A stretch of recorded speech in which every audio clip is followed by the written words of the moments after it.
Hello বন্ধুরা, আজকে আমরা বাড়িতে তৈরি করব টক মিষ্টি স্বাদের দই।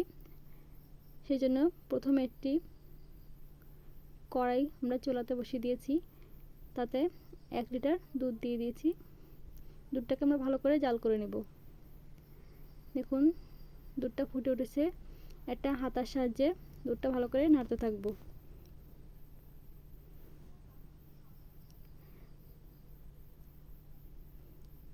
দুধটাকে কিন্তু অনবরত নাড়তে থাকতে হবে। এবার একটি বাটিতে 2 চামচ দই নিয়ে নিয়েছি। এই দইটাকে ভালো করে একটি চামচ দিয়ে ফেটিয়ে নেব। এটা হচ্ছে দইয়ের বীজ। দই তৈরির জন্য এই বীজটা কিন্তু অবশ্যই প্রয়োজন। এটা ছাড়া কিন্তু দই হবে না। দেখুন দুধটা ভালো করে জাল হচ্ছে। এবার আমরা এতে হাফ কাপ চিনি দিয়ে দিয়েছি। যেহেতু এটা টক মিষ্টি দই, তাই জন্য আমরা অল্প করে চিনি দিয়েছি। চিনিটা আপনারা আপনাদের পছন্দ মতো দিতে পারেন। এবার অন্য একটি কড়াইয়ে 2 চামচ চিনি দিয়ে এটা ক্যারামেল তৈরি করে নিব। এটা দইয়ের কালার ঠিক রাখার জন্য। দেখুন খুন্তির সাহায্যে আমরা কিন্তু অনবরত নাড়তে থাকছি যাতে ক্যারামেলটা পুড়ে না যায়। এবার এতে অল্প একটু দুধ দিয়ে দেব। সব দুধ কিন্তু একসাথে দেওয়া যাবে না, এতে দুধটা কেটে যেতে পারে।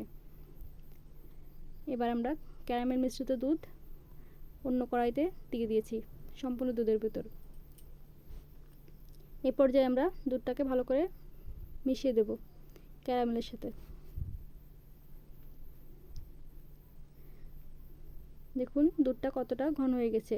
আমরা এখানে 1 লিটার দুধ নিয়েছিলাম, সেটা এখন 500 ml করে নিয়েছি। এটি হাতার সাহায্যে এটা ভালো করে নাড়তে হবে। এবার আমরা গ্যাসটা অফ করে দেব। দেখুন দুধটাকে আমরা ঠান্ডা করে নিচ্ছি। দুধটাকে কিন্তু অনবরত নেড়ে নেড়ে ঠান্ডা করে নিতে হবে, নাহলে উপরে সর জমে যাবে। এবার আমরা একটা আঙুলের সাহায্যে দুধটাকে দেখে নেব কতটুকু ঠান্ডা হয়েছে।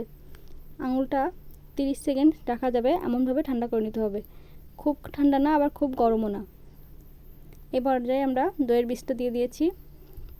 এবার হাতার সাহায্যে দইয়ের বীজটা দুধের সাথে ভালো করে মেশাতে হবে।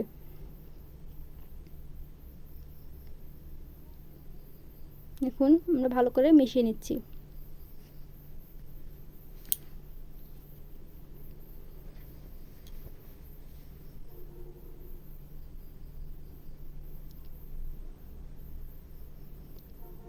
ভালো করে কিন্তু মেশাতে হবে, তাহলে কিন্তু দইটা ভালো হবে। এবার আমরা একটা পাতিল নিয়ে নিয়েছি, মাটির পাতিল, যেটা আমরা দই পাতবো। এবার ওই দইয়ের বীজটা এই পাতিলের গায়ে একটু লাগিয়ে নিচ্ছি।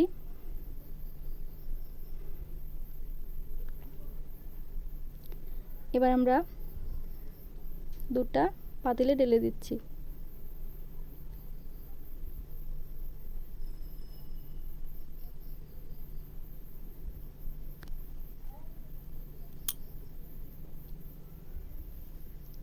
এবার আমরা দইটাকে পাতার জন্য একটা ননস্টিকের প্যান নিয়ে নিয়েছি। তার মধ্যে একটা স্ট্যান্ড দিয়ে দইয়ের পাতিলটা বসিয়ে দিলাম।